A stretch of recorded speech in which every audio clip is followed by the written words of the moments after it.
कि भारतीय जनता पार्टी की सरकार बनने के बाद पहली ही मीटिंग में पहला ही काम किसानों की कर्ज माफी का कर दिया जाएगा।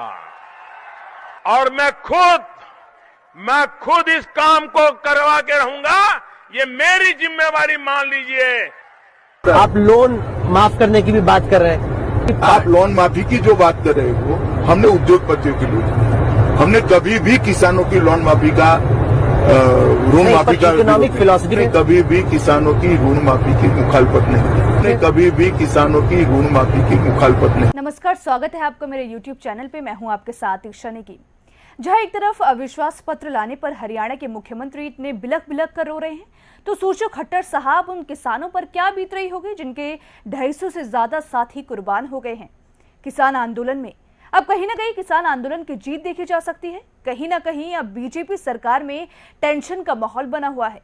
दरअसल उत्तराखंड में त्रिवेंद्र सिंह रावत ने इस्तीफा दे दिया है। त्रिवेंद्र रावत से न सिर्फ विपक्ष बल्कि पत्रकार, वहां के एक्टिविस्ट और सबसे बड़ी बात वहां के एमएलए नाखुश थे उनके अहंकारी रवैये से। यानी कि केंद्रीय पर्यवेक्षकों सेंट्रल ऑब्जर्वर चेतावनी दे चुके हैं कि अगर त्रिवेंद्र रावत के नेतृत्व के तहत बीजेपी ने 2022 का चुनाव लड़ा तो बीजेपी की हार निश्चित है।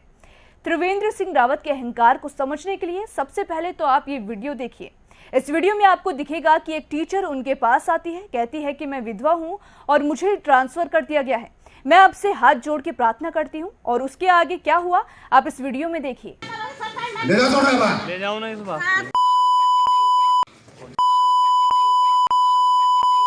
चलिए बोलिए, मैं सस्पेंड कर दूंगा अभी यहीं पर। श्री नारायण सिंह चौहान अभी सस्पेंड हो जाऊंगी।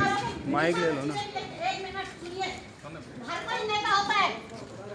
अरे सस्पेंड हो जाओगे, अभी बता दिया मैंने तुमको। इसको सस्पेंड कर दीजिए इसको, ठीक है? लेकिन चिट्ठी लो, सस्पेंड करो इसको आज ही। ले जाओ तो ले जाओ ना इस बार। बंद करो इसको, जाओ इसको ले जाओ, कस्टडी में लो इसको, जाइए इसको कस्टडी में लीजिए इसको।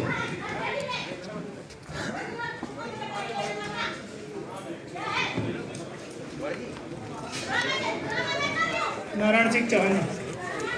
मनवर आईडी दे दो मनवर। अरे यार भाई,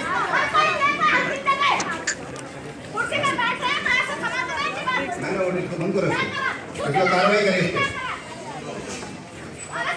तो देखा आपने, सत्ता और कुर्सी के अहंकार त्रिवेंद्र सिंह के ऊपर इस कदर छाया कि वो ये भी भूल गए कि एक महिला से किस तरीके से बात करनी चाहिए। और अब देखिए, जब इस्तीफा दे दिया है तो इन्हें अपना इतिहास याद आ रहा है। पार्टी ने विचार किया और संयुक्त रूप से, सामूहिक रूप से ये निर्णय लिया कि मुझे अब किसी और को ये मौका देना चाहिए। 4 वर्ष में, आज कितना तारीख है? आज 9 तारीख, 9 दिन कम रह गए 4 वर्ष पूरा होने में। तो ये इतना मौका मुझे दिया है। मैं अभी माननीय राज्यपाल को अपना त्याग पत्र सौंप करके आ गया हूं। कहीं ना कहीं ये अहंकार हर जगह बीजेपी के नेताओं में देखने को मिल रहा है। इससे पहले भी अगर आपको याद हो कि आज से कुछ महीने पहले करीब 100 एमएलए ने, और ये एमएलए थे खुद बीजेपी के ही, इन्होंने योगी सरकार के खिलाफ बगावत की थी और विधानसभा में उन्होंने धरना दिया था क्योंकि योगी के अंदाज से खुद उनके अपने विधायक खुश नहीं थे। लेकिन ये शायद ही किसी ने दिखाया हो। उत्तर प्रदेश और उत्तराखंड ही नहीं बल्कि अब बीजेपी के कई राज्यों में बगावत देखने को मिल रही है। उत्तराखंड में त्रिवेंद्र रावत को हटाना अपने आप में ही क्रांतिकारी कदम है, एक बहुत ही अहम कदम है।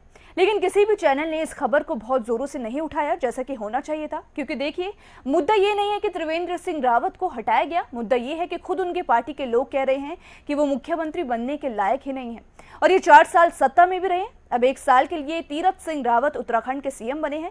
क्या आपको लगता है कि उत्तराखंड में बीजेपी की जो बदतर हालत है उसे सुधार पाएंगे? लेकिन कुछ भी हो, जनता के बीच बीजेपी को लेकर बेहद आक्रोश देखने को मिल रहा है। अब चाहे वो केरल हो, पुडुचेरी हो, असम हो, तमिलनाडु हो, जहां भी चुनाव होने हैं उसमें भी बीजेपी ओपिनियन पोल हारते हुए दिख रही है। यानी कि 5 जगह पर आने वाले समय में चुनाव होने वाले हैं। वहां बस एक ही राज्य बीजेपी के हाथ आ सकता है, यानी कि बीजेपी का जो क्रेज है वो अब खत्म होता नजर आ रहा है। यानी कि इसे हम किसान आंदोलन की बड़ी जीत भी कह सकते हैं, किसान आंदोलन की ताकत हम कह सकते हैं। और आने वाले समय में सरकार अगर किसानों के सामने नहीं झुकी तो 2024 में सत्ता उखड़ती हुई नजर आएंगी, क्योंकि किसान जब खेत में उगाई हुई अपनी फसलों को उखाड़ सकता है और अपनी फसल को जोत सकता है तो फिर सत्ता की कुर्सियां उसके लिए कौन सी बड़ी बात है।